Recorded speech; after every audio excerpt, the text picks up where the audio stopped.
You are now watching M.O.D Entertainment. Make sure you subscribe and check out the playlist.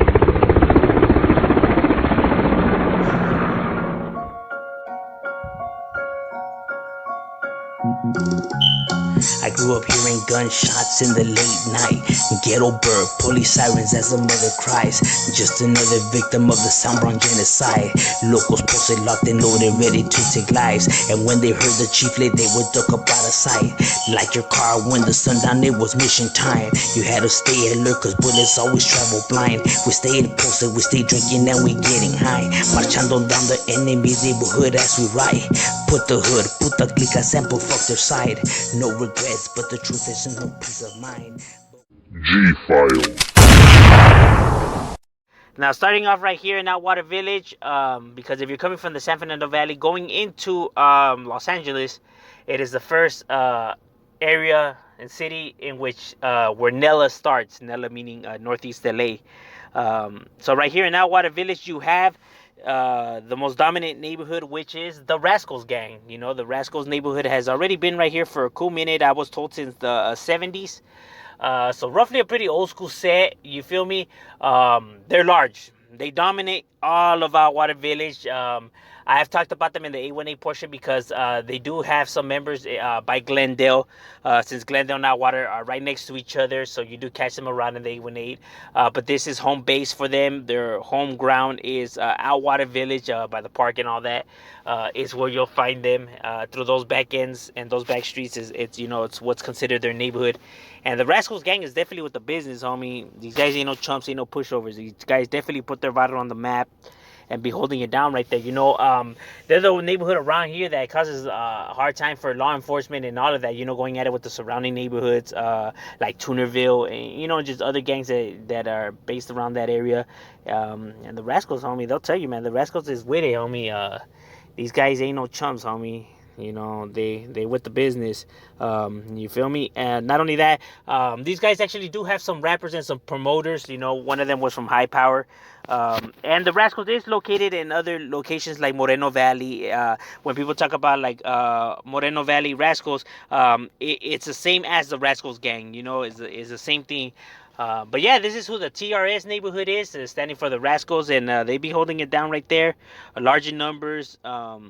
Like I said, dominating the Atwater Village area, and yeah, homie, holding it down right there, you know, for their neighborhood and putting it on the map right there. You feel me? Shout out to Coyote from the Rascals. That was a firme homie, and shout out to Giant from the Rascals. That's another firme camarada. And shout out to all the homies from the Rascals that be doing their thing. Now here you have the Atwater Village neighborhood. Now Atwater Village is a neighborhood that was around since the 70s. It's roughly not up no more. You rarely see it up due to the Rascals, you know, dominating that area. But it was a real neighborhood. So, you know, from time to time you still do see it hit up, or, you know, you catch a floater from there. But like I said, just that the Rascals just made it difficult because, you know, they dominate most of Atwater Village. So, you know, it makes recruitment a lot harder. So, you know, that's why you rarely don't see them up no more. But occasionally you will bump into one of them or see it up, and that's who they are right there. Also here in Nela, you do have one of the largest neighborhoods, which I have already spoken about them in the 818 portion of the G-Files, is the Tunerville gang. Now, the Tunerville gang, you know, this is, they are 818ers slash Nela, you know what I mean? You can find the Tunerville neighborhood right there by the Chevy Chase Park is where they're located at. Now I was told, why were they called Tunerville? It was due to the Tunerville trolley. It was like a small cartoon, you know, based off the Tunerville trolley. Which is like the little railroad thing, the little railroad train thing. Well, that's what I was told. I have a lot of homies out of Tunerville, you know. They some female homies, you know what I mean. They're a large neighborhood, definitely with the business, homie, giving law enforcement a hard time. This is the neighborhood where that one famous artist slash actor, Triggs. This is the neighborhood where he's from. You know, Triggs is the the one that's all tatted and stuff like that, you know what I mean? Famous tattoo guy, graffiti artist, and all of that, you feel me? Tunerville was his neighborhood. Tunerville does have its riders, and they're heavily connected, you know what I mean? You definitely hear about Tunerville, homie. These guys ain't no chumps, ain't no pushovers, you know what I mean? They got their gangsters, like I said, and they're just spread out throughout the San Fernando Valley and over here in Nela, you know what I mean? It's just a large neighborhood in itself, you know, going at it with, you know, all the neighborhoods on that side. Tunerville is an old school neighborhood, and like I said, homie, they with the business, dog. You can find them right there where the Chevy Chase Park's at. Chevy Chase Park was its own gang that got into Tunerville, becoming a clique off of Tunerville. So yeah, that's what's up with the Tunerville gang up here in Nela, and homie, they be with the business. Shout out to all the homies from Tunerville, because I got too many to be busting a roll call right here. But shout out to all the homies from Tunerville that be holding it down right there for their barrio. You feel me?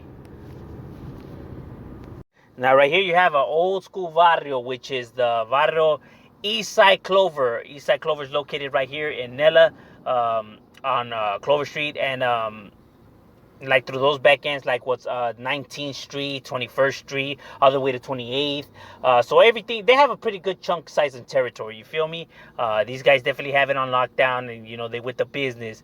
And actually, they did actually used to have a lot of Irish in their neighborhood, because that area used to be you know, heavily populated with whites, Russians, Irish. You feel me? So a lot of these neighborhoods that come from this area actually used to be Irish, Jewish, and Russian gangs. You feel me? And Eastside Clover being, you know, one that was like Irish. You know what I mean? Along with Lincoln as well, Lincoln Heights. So there's like half and half. But now it's more, you know, more Mexican than anything, and this is common. There's a few neighborhoods, you know what I mean, like in the downtown area, you know, where it started off as Asian gangs, Jewish gangs, or even Italian gangs, you know, and then just throughout time, you know, with recruitment and everything like that, they just slowly started becoming Mexican neighborhoods. So you know, the same goes for Eastside Clover right here, and it's an old school barrio, like I said, homie, and they with the business, you know what I mean. And even though you know, a lot of their neighborhood got gentrified and then knocked down to like expand freeway and all that, the neighborhood is still with the business, still large. No matter what the government seems to throw at these guys, there's no slowing them down. You feel me? Because I got some homies out of Eastside Clover, so I know that they active and with the business. You know, shout out to Severe, shout out to Revoke, shout out to Youngster, shout out to all the homies from Eastside Clover. You feel me? These guys are definitely with the business, homie, and they be holding it down right there for their barrio. You feel me? Definitely putting it on the map right there, and you know, holding it down for that Eastside Clover, and that's what's up with their barrio right there.